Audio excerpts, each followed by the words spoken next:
This everyone. conference will now be recorded. Good morning, everyone. My name is Helena Rodrigues, and I am the events manager here at the Delaware State Chamber. I also have the privilege of managing the Superstars in Business program this year. So I'm very excited to kick off the application process with all of you today in the workshop. I also have the privilege of having some people on the call today who have a lot of pride in this program and also have a lot of insight into what it takes to be a superstar. So this one is Kelly. I'm sure most of you already know her. She is the Vice President of Communications here at the Chamber. She's been here for almost 8 years and has managed this program for many of them. So I will kick it over to Kelly, who will be moderating this workshop this morning. Kelly? Thank you. Good morning, everyone. I'm so excited to be moderating this panel this morning. As Helena mentioned, I used to manage the program, and it's probably my favorite program here at the State Chamber. So it's one that's very near and dear to my heart. So this morning, we're going to go through just kind of overall tips and tricks for the application. We're also going to go through specifically the Form A for businesses and also Form B for nonprofits. And then we will move on to Q&A at the very end. So first, I just want to say Superstars in Business, this is the 22nd year that this program's been around. So we're very proud that this is something that's kind of had longevity in the community, really served a purpose over the years. And so our panelists today, they are all members of our selection committee, and they have helped us over the years judge hundreds of applications. They've helped us rewrite the application to keep it relevant. And a couple of them have actually applied and won before. So we've got a lot of perspectives this morning. And I just want to mention that this is the second year that we've had this new application. Last year, we revamped it a lot. So for those of you that applied last year, there's not a whole lot of new information. However, if you had looked at the application a couple years ago, it is quite different. And it's designed so that you can take a hard look at yourself, evaluate your organization, and put your best foot forward when applying. We're very proud of the Superstar winners we've had over the years and look forward to finding 2020 winners. So with that, I'm going to go ahead and introduce each of our panelists, and they're just going to tell everyone a quick little bit about themselves. So first, we have Brett Smith with Gilman Development Company. Brett? Thank you, Kelly. How's it going, everybody? Brett Smith, Gilman Development Company, work for Cornell Property Management, specifically managing the Gilman properties. Been involved with the program for about 3 years, but I guess longer. The award's named after my grandfather, so I'm happy to be here and continue to keep it going. Great. Next, we have Chris Putti, who's with Swiss Bank, and he's our veteran of the group. Wow, being called a veteran here. Good morning, everyone. Chris Putti, as Kelly mentioned, I'm a member of Swiss Bank. I'm a commercial lender there, so I work with small businesses day by day. Been in that capacity in this market for 25 years now, and been on this committee for, I think this is either 7 or 8 years. So I've seen a lot of applications and work with businesses all day long, every day. So happy to be part of this process with everybody today. Thank you. Next, we have Marie Holiday, who's with Cover and Rossiter, and they, was it 2018 or 2019 that you won last? 2018. 2018. She's a two-time winner, though. I'm Marie Holiday. I'm the managing director at Cover and Rossiter. It's a public accounting and advisory firm in Wilmington. This is my 2nd year on the committee, but I have quite a bit of experience with the application process because we did win twice, but I think we also applied probably a total of 4 or 5 times in that 22-year cycle. So looking forward to another year. And last but not least, we have Patrick Carroll with the Delaware Humane Association, and he's kind of our nonprofit guru today. Great. Good morning, everybody. Again, Patrick Carroll, I'm the Executive Director at Delaware Humane Association, our organization in Wilmington, and then we have an adoption center in Rehoboth Beach now. We were the Award of Excellence in 2017, and then we became the winner in 18. And then I served on the committee last year too. So happy to be here. Thanks, everyone. So we're going to dive in. As I mentioned, there's two forms, one for businesses, which is Form A, and then one for nonprofits, which is Form B. So as you are going through the application, make sure that you're looking for the one that's appropriate for your organization. Few basic rules for every application, which is outlined on the first page of the PDF, but also on the web page. So make sure you take a look at those. You do need to be a member of the State Chamber of Commerce in business for a minimum of 3 years, and also employ 150 full-time or less employees. So make sure that you fit those qualifications before you start working on the application. So our panelists, as I mentioned, are all part of the selection committee, and they will be reviewing applications this year. So they're a great resource for everyone today. And as I mentioned, we're going to do Q&A later with them. So make sure that as we go through this, you write down your questions because they are happy to answer anything and everything. First, I'm going to start with Marie and Patrick. As they mentioned, they have applied more than once, and both of which were Award of Excellence recipients, which is essentially, our runner-up. And then the following year, they applied again and became Superstar in Business winners. So if, Maria, I'll go with you first. If you want to just kind of talk a little bit about what that experience was like for you. First, it's extremely time consuming. I think if you want to do a good job at the application, it's going to take a lot of time. And if you wait until the end or a week or two before the application's due, you're probably not going to win. Because you need to, gather your thoughts and, there's a lot of questions there. It requires some thought and, asking people in your organization, that they think will help on the questions. So I think that I have 3 key things that I think are important. One, you need to find a staff member who is a really good writer. But also can drive the process to completion because, it's going to take gathering people in your organization and getting their input. So that's key. 2, I think that person needs to meet with key personnel early on to get answers to the questions or at least ideas generated to help you respond. Because I think it's hard for the person who's writing the application to just do it from their perspective. You want a well-rounded perspective in your organization. So getting multiple input points is very helpful. And the third thing I think that's really important is setting goal deadlines for each phase of the application that you want to get done. And so that you set that over a time period so that you're not waiting until the last 2 weeks to try to get it done. And then other issues are propping up in your business that may need attention at that time. So setting deadlines for the phases of the process, I think will help you a lot as well. Thank you. One thing that Marie mentioned, I'd like to just kind of specifically highlight again. Oh, sorry, I don't know whose that was. Is it me? Sorry, okay, I'll continue. So one thing that Marie pointed out was that it's really good to get different perspectives as you're writing the application. We've seen applications where it comes in from a marketing person and it just feels like a marketing pitch. And then you get the application that was written by the person that founded the company, and there's a lot of heart in it, but they might not be the best writer. So just kind of having that combination of different perspectives is very helpful to round out the application. Patrick, do you want to talk about your experience? Yeah, absolutely. I would totally agree with everything Marie said.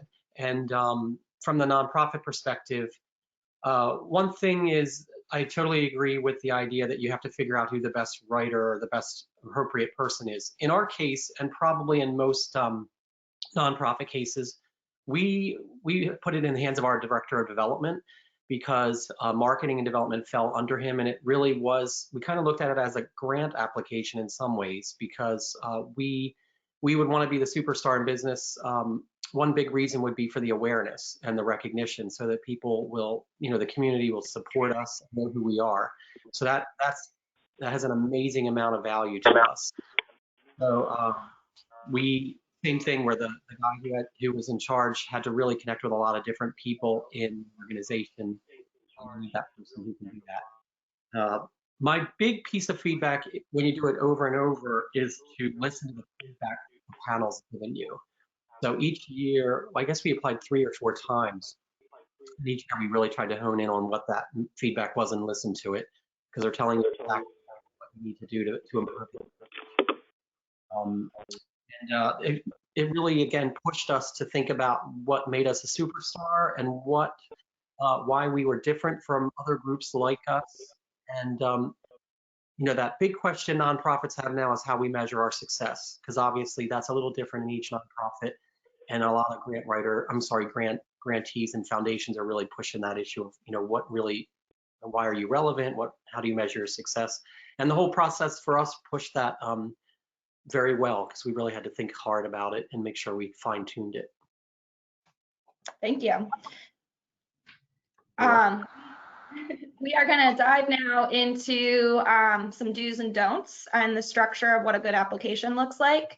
I'm going to start off with Brett.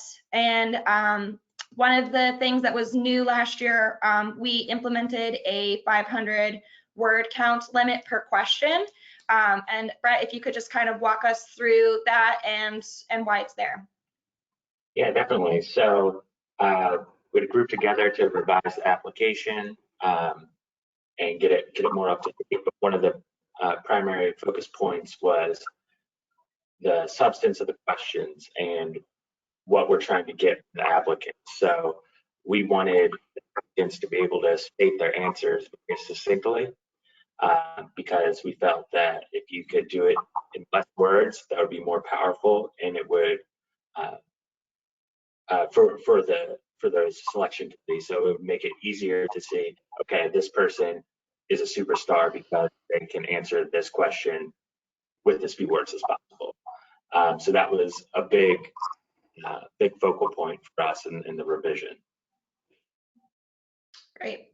And one thing too about the word count limits, 500 words is about a page.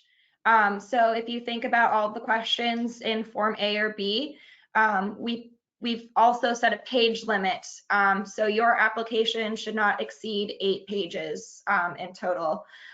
So that is something to also consider, and we'll get into it a little bit later. But you do have the ability to add attachments to your application in support of responses or just to round out the application as a whole. So keep that in mind when you're writing responses to your questions. If you need extra space so that you can include an attachment, you need to be mindful of both the word count limit per question and also the 8-page total of the application. Moving on to Form A specifically for businesses. Just want to take a couple minutes to talk about some different features in there. And actually the first one has to do with nonprofits as well. But underneath every single question are tips. And the selection committee put a lot of thought behind those tips. They're extremely straightforward and really kind of help you decide what should be included in your response.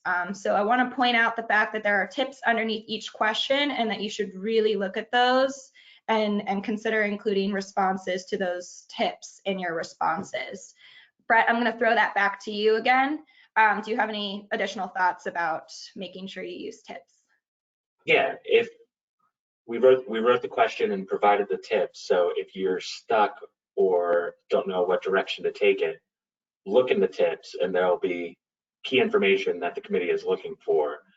So try to focus on those tips rather than trying to open-endedly respond. The tips are really what makes your application stick out to us. Thank you. So question 4 is specifically about metrics and measuring your results. This is a new question as of last year. But it's an important one because the selection committee is looking to make sure that your company is growing, is viable, that if we give you a superstar award, you're going to be around in 5 years. So there's ways to show that you're a viable company without handing us your tax returns. So I would like to throw this question to Marie and just talk about what are some metrics that can be included, and what is the selection committee looking for in terms of metrics and measuring results. So apropos that the accountant talks about metrics. So, really, I think what's helpful is we're trying to get an idea if you're evaluating your business performance and how that's guiding your decision making. An example would be, why are revenues dropping and what's contributing to that? So basically, I think what's really important is benchmarking against your industry. You wouldn't want to, public accounting firm's not going to benchmark themselves against a contractor. So, go to industry publications. And an example that we did was we went to Inside Public Accounting. So it's a publication that lists a lot of statistics. It does quartiles in your industry. It does averages. You can look at the high performers or the low performers. You can also look at sizes. So, I'm not going to compare Cover and Rossiter to a big 4 public accounting firm, so it was easy way to look at what's important in your industry and then map yourself out against those things. Some things we measured was revenue per full-time equivalent. We also looked at growth in revenue relative to industry. Billing rates, just a bunch of different things in our industry. It's really what's important in your industry. So going out and finding what the industry guidelines are will really help your application. And it also helps you just evaluate your performance and look at the future for your company. It's great to be awarded as superstars, but sometimes it's good to look at the questions in the application and see how you can improve your company overall. So I highly recommend, that one I think is a really good one for people to really evaluate themselves against an industry as opposed to just overall against other people who apply because they may not be in the same industry as you. Thank you, Marie. That was a really good response. I'm going to pause though, because metrics are very important to the application. It's something that a lot of companies get in their feedback if they're not picked as a winner each year. So I want to open it up to Patrick, Brett, and Chris, and just ask, do any of the 3 of you have additional thoughts on including metrics in your application?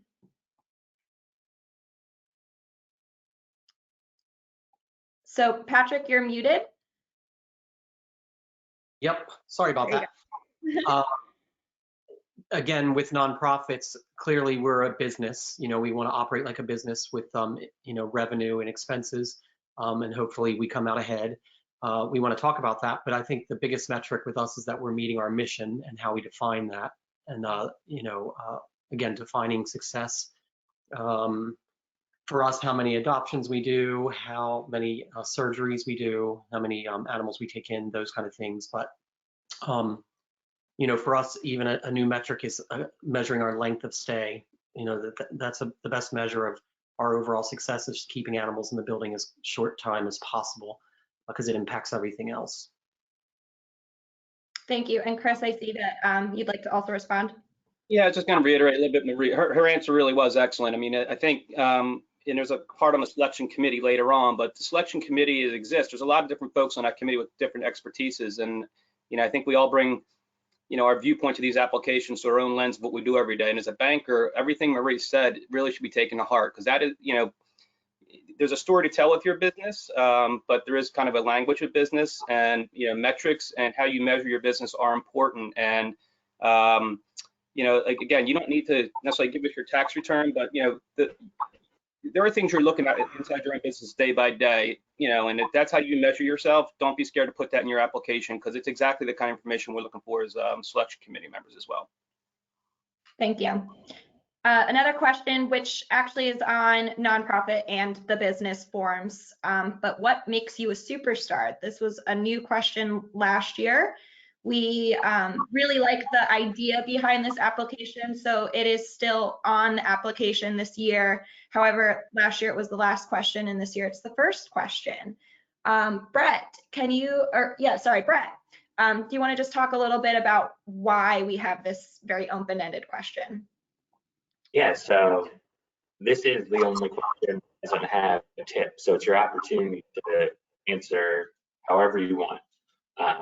But in my opinion, I think others share, this is maybe the most important question, because this is why you're applying for the award. Why and what makes your company a superstar? So if you could tell us what differentiates you from the rest, let alone not just your industry, but other businesses as well, because you're competing with different industries. So what makes your company stand out from all the others, regardless of size? What makes you guys great? That's what we're looking for here. And it is the only open-ended question. So you have the freedom to say whatever you want. And that's going to ultimately be what sticks out in the end after we read through all these applications is, well, they had a really good answer to what makes them a superstar. And in my opinion, that's going to be your strongest opportunity to win the award. And I will say, like I mentioned last year, this was the first time that we included it on the application. But a lot of the feedback from the selection committee was that it was a missed opportunity for applicants.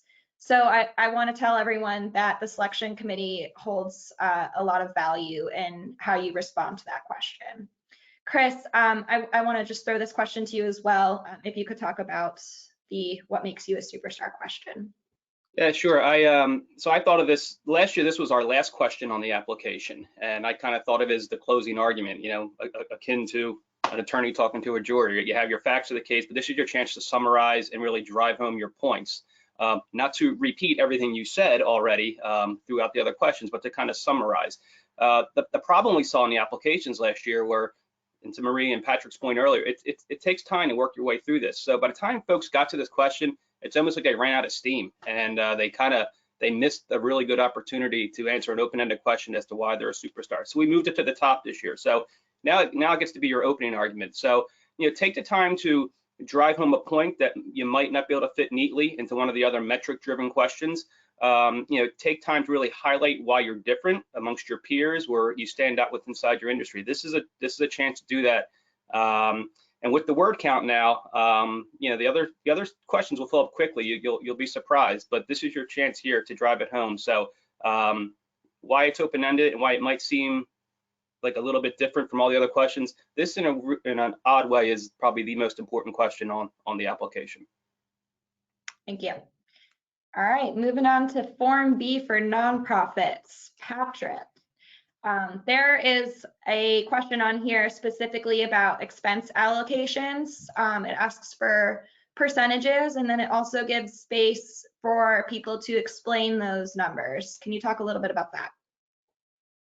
Yeah, I think with nonprofits, and especially when you do your audit, you don't want your management and fundraising expenses to be, you know, out of whack from, you know, your total. So I double checked with our audit firm because I'm unsure of this number, but I think they recommend that no more of 18% of your annual budget is in management and budget. So I think you just have to be mindful of that. And if it's more than that, to explain why, or to help the reader understand that. And I don't know if I see Pam Cornforth is there. If she wants to chime in on any comments around that, she may know the perfect answer. Pam is actually the one that helped us design this question. So if you don't mind. There she goes. Thank you. Oh, we still can't hear you. Ian, oh, try again. No, unfortunately, it's not working. We'll get a written response from her and follow up with all of the nonprofit applicants. He's just confirming what I'm saying, hopefully. Yes. But I think transparency is an important part of that question too, just to be honest and not try to hide anything as well. Yeah, and I'll tell you one point that I can speak for Pam. You know, if you're applying for this and your numbers come out a little bit off from what, you know, you're supposed to have with these percentages, that's why the explanation box is there. For example, you might be having a capital campaign going on right now, and that's why your numbers might get a little mixed up and different. So that's why we give that box, so that you can kind of say, you know, why it's not matching up to what maybe the selection committee is looking for. Kelly, I just want to add one other thing. One thing I found too in the past, nonprofits who get state funding, for example, or they get significant support from the government or some other source, the reality is they're probably working really, really hard on fundraising and they're doing a great job, but they need to make sure they tell that story, because sometimes I think a lot of the panelists would say, well, that nonprofit has no issues because they get all their money from the state, or they have a stable base. But again, to tell that story and be transparent about it. Yep, That's thank you. part of their work. My next question was about measuring metrics as a nonprofit. I know you spoke a little bit about this already, but is there anything else you'd like to say on that? Well, one thing that I put in my notes, again from my memory last year, is that a significant measurement for nonprofits is that their board of directors, 100% of the board gives, either in time or talent or treasure. And so I wouldn't say as a nonprofit, I wouldn't say you don't have 100% board giving. I think that that just doesn't sound good. So if there's another way to say it, or just not to talk about it at all, that's probably good. But I remember there were cases where where applications said they had an 80% board giving rate, which to me was a red flag, or just jumped out at me. So because again, you want the board totally engaged. I just would say to be clear about why you're relevant and why you exist in the first place, and how that may be evolving. There are so many nonprofits, obviously. Many people think there are way more than we need. There should be more. There's a movement around consolidation and mergers, and so I think that's an opportunity to talk about why you're relevant, why you continue to be important in the community. That's a great point. I want to pause and open it up to our other three panelists. Is there anything that you'd like to just talk about in terms of the nonprofit application? Great, we'll move on. So next question that we want to, nope, okay, we're good. So the next question applies to both Form A and B, but it is one that every year the selection committee, when they give us feedback, it's a question that applicants struggle with, and that's the one on overcoming challenges. So Marie, I'm going to ask you first if you could just talk a little bit about, how to present a good challenge and address it. Well, first off, I think, a lot of people maybe feel that you can't be a superstar and have challenges. We all know that in operating any business, whether it's a nonprofit or for-profit, you're going to encounter challenges. And I think it's really helpful to identify the challenges and then figure out how you're addressing it. People should have a ton of information this year based on COVID-19 and how you're handling it. So don't be afraid to obviously include that in the application. I know for us, all that stuff's hitting in the middle of tax season. How do we get our employees working at home? How do they work at home when they have kids underfoot? What kind of flexibility are you offering people? It's like the perfect opportunity for you to figure out challenges. In our also challenges that I see, at least in my business, is getting people who want to work and who are qualified. In our industry, that's a big problem. And I know in our application, that was one of the things we did. How are you getting creative on solving those, people problems that you may have, of getting the right people in the door? Patrick talked a little bit about, funding from the state. Some of the nonprofits are really going to struggle based on what I saw on Carney's report this year. What are they going to do? How are they going to make up that shortfall if grant and aid doesn't come through? So identify the problems, figure out how you're dealing with it. What creative things are you doing? Even if it's not working, the fact that you're trying to find creative ways, I think shows that you're facing the challenges and not just pushing them under the carpet and not dealing with them. So, and showing that you're trying to do it, even if it doesn't work, at least it's, I guess they say Thomas Edison, how long did he have to work on the light bulb to get the right one? So, I mean, obviously, those things can drive the future of your business. So that would be my suggestion. Thank you. Chris, I'm going to throw this question to you as well. Yeah, sure. Thanks, Kelly. The other thing I would point out about this particular question is everyone has their issues. You don't need to invent one, okay? Because that kind of screams off the page too, where people try to find this, real elaborate issue they're trying to solve for sometimes. And a problem isn't always something that just everyone else might see as an issue. Sometimes it might be strategic in nature, an obstacle you had to overcome that's not apparent to everybody. So who might be reading this application. So you need to kind of explain why it was a challenge for you or a problem inside of your particular shop. But it's not just the scope of the problem, it's how you solved it. That's a lot of what the committee members are looking for, is how you attacked it and how it impacted your business and why it moved you forward as an organization. So as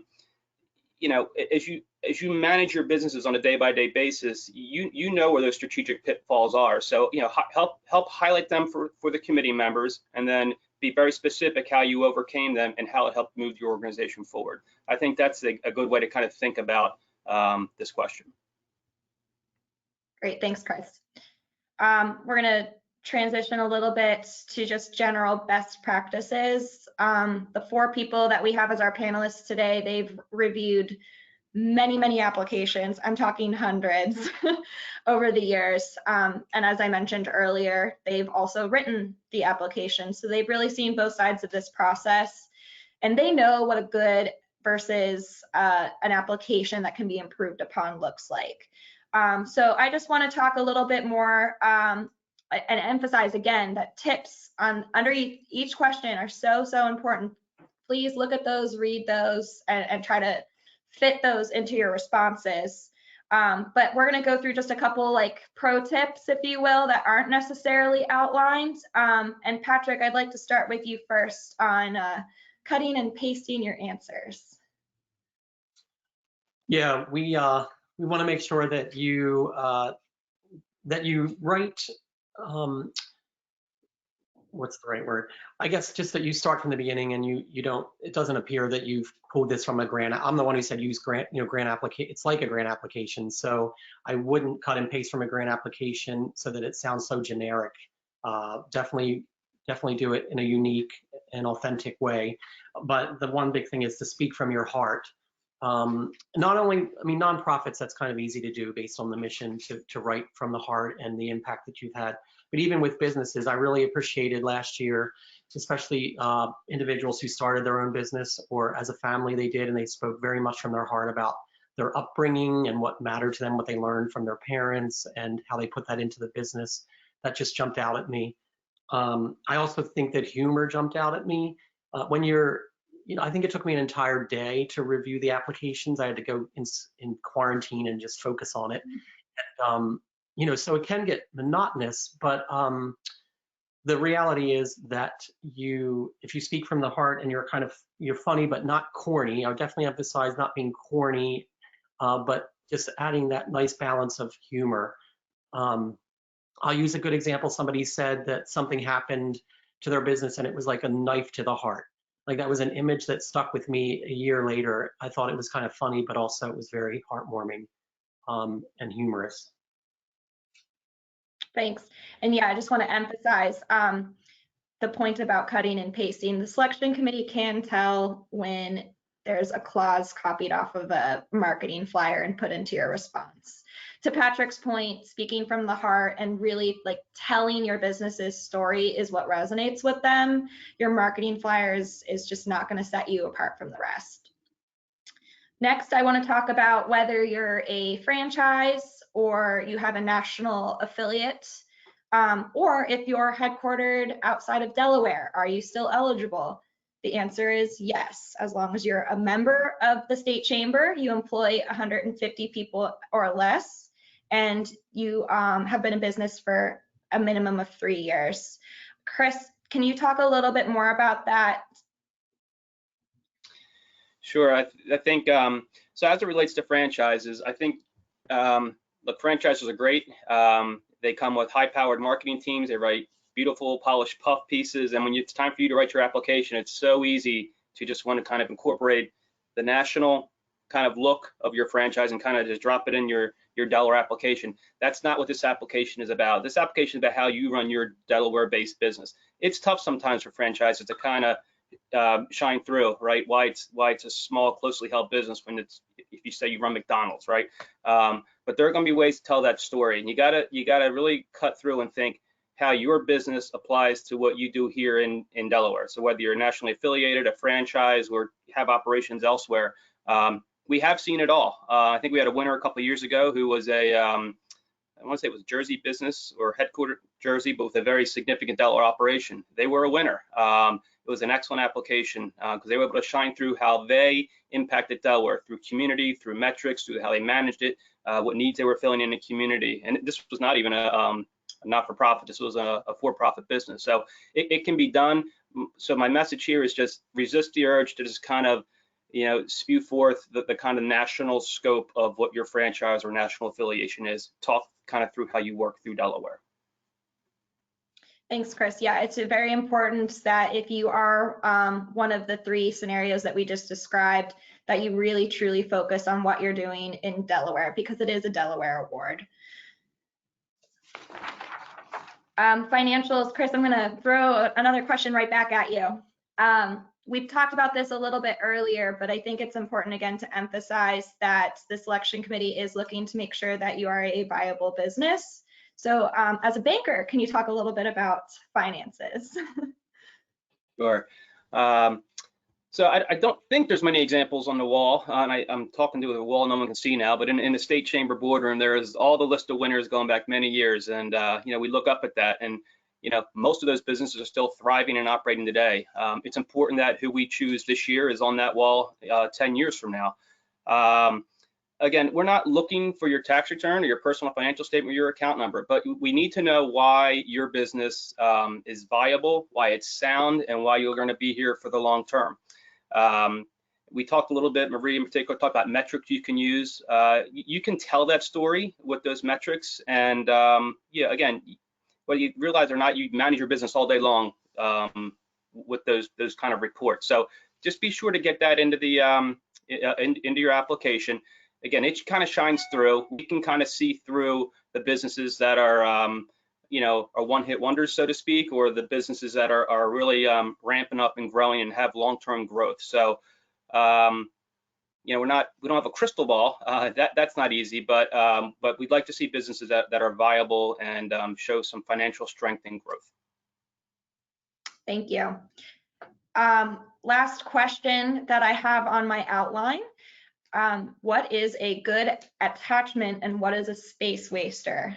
Brett. Thanks, Kelly. The important thing to remember is that attachments are a part of the 8-page total. So it's not necessary to include it, but just be aware that if you do include it, that goes towards the total. So some good attachments would be a press release that perhaps reiterates your point and is written by a third party.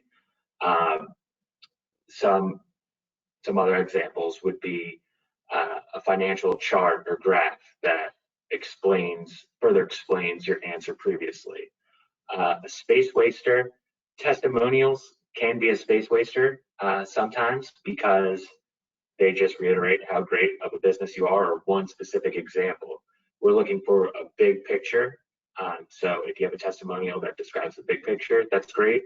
Or if it does reiterate that one particular point in your application, that's great as well. But just be very careful with what you want to include, and they aren't necessary. So don't feel obligated to include an attachment just because it's available. Thank you. And I apologize, I actually have one more question and it's for Chris again.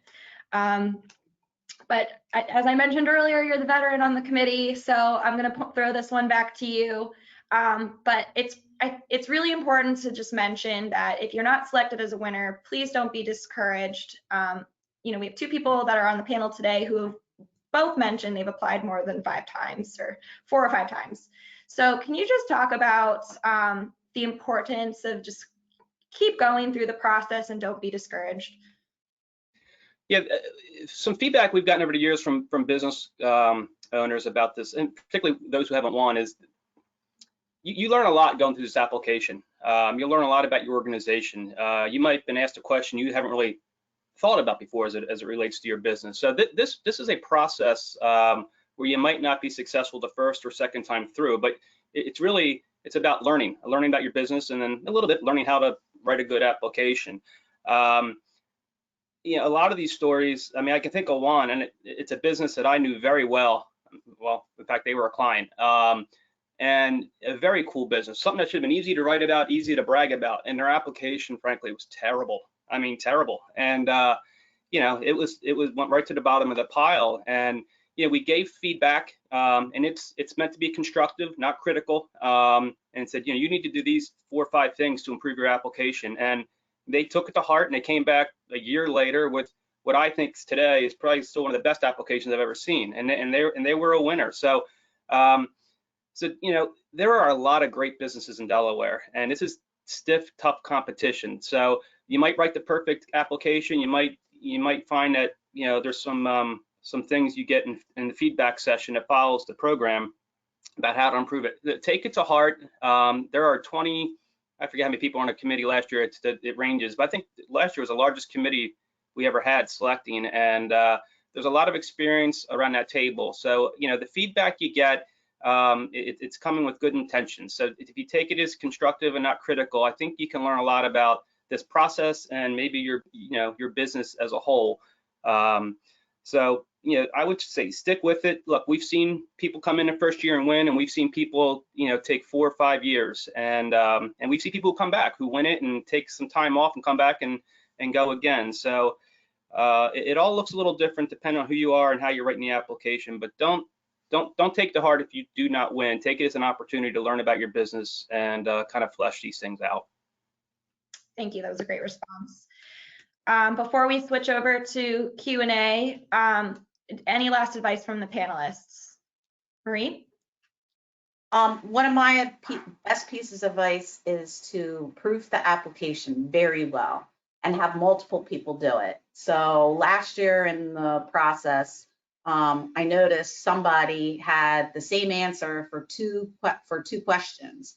They obviously were rushing at the end. And I know how hard it is, because when we had our application, I must have read it like 100 times.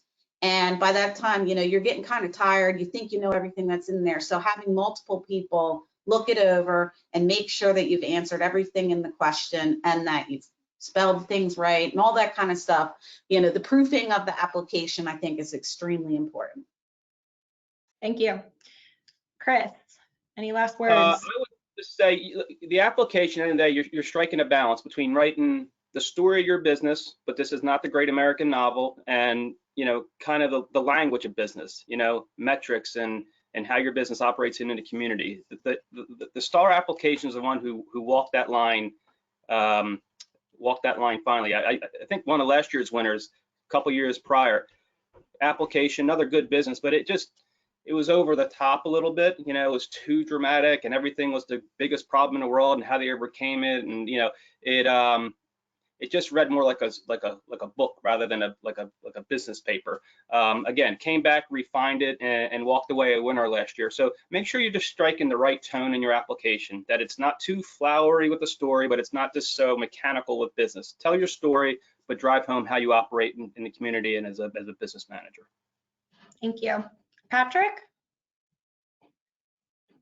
The one thing I wanted to mention was, as I read the applications last year, the thing that I really liked a lot is just seeing the stories of leadership, the company leadership, and how they responded to challenges or creative ways that they developed their business. So I would do that. But also right now with the COVID-19 situation, I would definitely consider responding to how your organization or your company has been impacted, and from a leadership perspective, what you did about that. Because I think that'll be really good information, and also very telling of, you know, being a superstar or not, for sure. Thank you. Brett, do you have any last words of advice?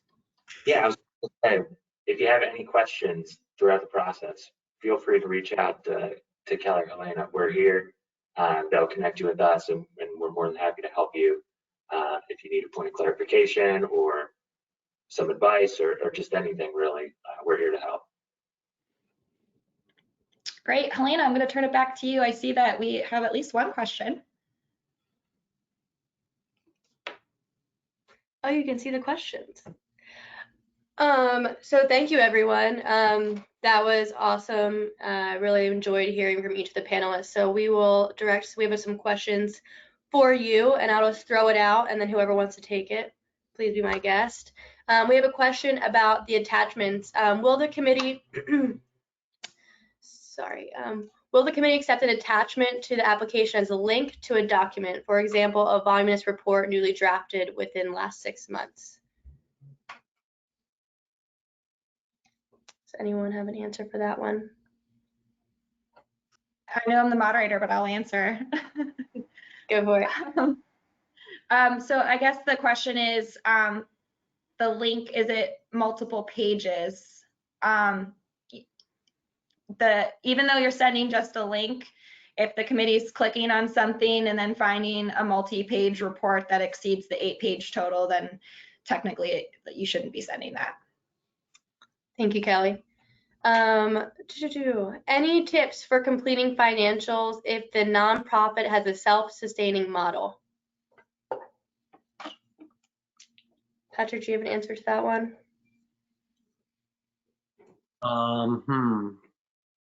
I guess by self-sustaining, that means that the revenue comes in and they spend it, and they're pretty much solvent that way, which is what we want.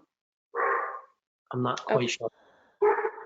That's okay. I'll have this person reach out to you directly if they want a more elaborate answer. Is that okay? All right. We have someone here that has more than 150 employees. So based on due to recent additions because of COVID-19, their company is helping to refurbish ventilators, so they've had to bring in additional employees. So does that mean that they are not eligible for the award? I guess that's something we'll have to. That's a great question. I feel like maybe we should talk a little bit more about that offline with the person that asked that, because I think it's a matter of, whether those employees are permanent or not. But there's also the calculation of full-time equivalent. So if they are part-time, there's a way to calculate to make sure that full-time equivalents are still under 150. But yeah, we can talk about that more individually with that question person. Thank you, Kelly. Yeah, that's a great question. I know that a lot of companies are experiencing uncharted territory for their businesses with COVID-19, as is everyone. So that definitely is a great point. We have a few questions here revolving around COVID-19, and just obviously with COVID-19 crisis, projected numbers may not be the same as what were projected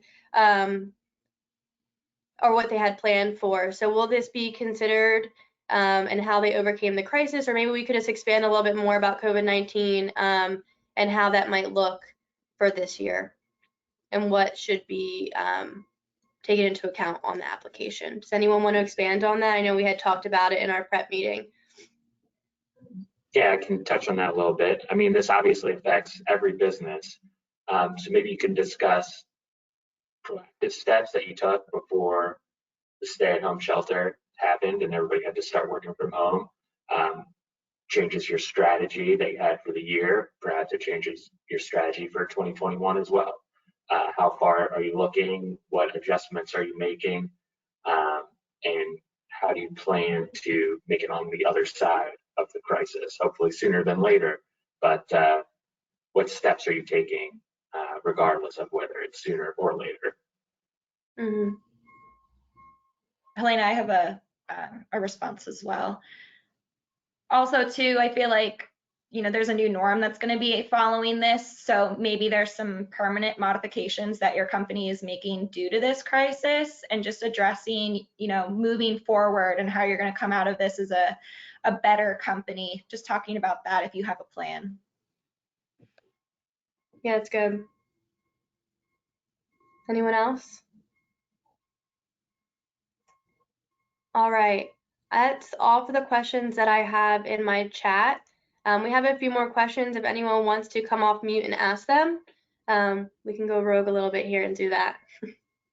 Helena, can I just jump back in? I think I figured out what self-sustaining means. I think it means an organization that is funded, right? That doesn't need to do any fundraising. They have money, I think. So I think the question is to just be, upfront about that and honest about it, that, fundraising is not a challenge we have. We have all the money we need, and then really focus on the other challenges that exist. Surely other challenges exist with that. Maybe, focus or board leadership or, volunteer support, anything like that. Great. Thank you, Patrick. You're welcome. All right. Anyone else? Any questions? All right. So we will just get into a few housekeeping items to round out this workshop. The application is live now. It is on the website. I know I sent it to quite a few of you, but you can also find it on our Superstars and Business page. It is on SurveyMonkey, and the application, although there are PDF versions, it does have to be completed online and submitted online by June 26th. Attachments, if you're including them in your application, those can be emailed to me directly at hrodriguez@dscc.com to supplement your application. The selection committee will receive them the same day on June 26th, and they'll have a few weeks to review them. We are meeting the second week of August to review, and then the winners will be selected and notified by August 14th. So you'll receive either an email or a call from me with the results of your application. And then save the date. The award ceremony is still scheduled for November 4th at Hotel DuPont. So hope to see you there. You can also edit your application up until the deadline, but you have to use the same device and web browser in order to save and to go back to your answers. Each of them is a separate window, or you have to hit next to view the next question, and when you hit next, it will hypothetically save, and it usually does. But just to be on the safe side, it is good and best practice to do the application in Word first, so that you know that the application is saving, and that you can also get that word count. I know we had a talk earlier in the workshop about that 500 limit word count. So Word, you're able to see that, whereas in the application online, you're not able to see the word count. So definitely recommend saving and doing the application in Word first. We've gotten really good feedback over the years that is very, very helpful to do. Yeah, so I think that is it. June 26th at noon, and then winners will be announced by August 14th. I think that's it. Does anyone have any last closing thoughts? All right, thank you so much for joining the workshop.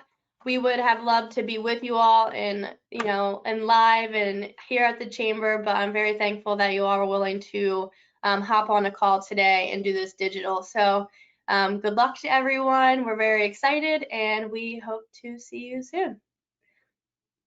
Bye, everyone. Take care. Thank you.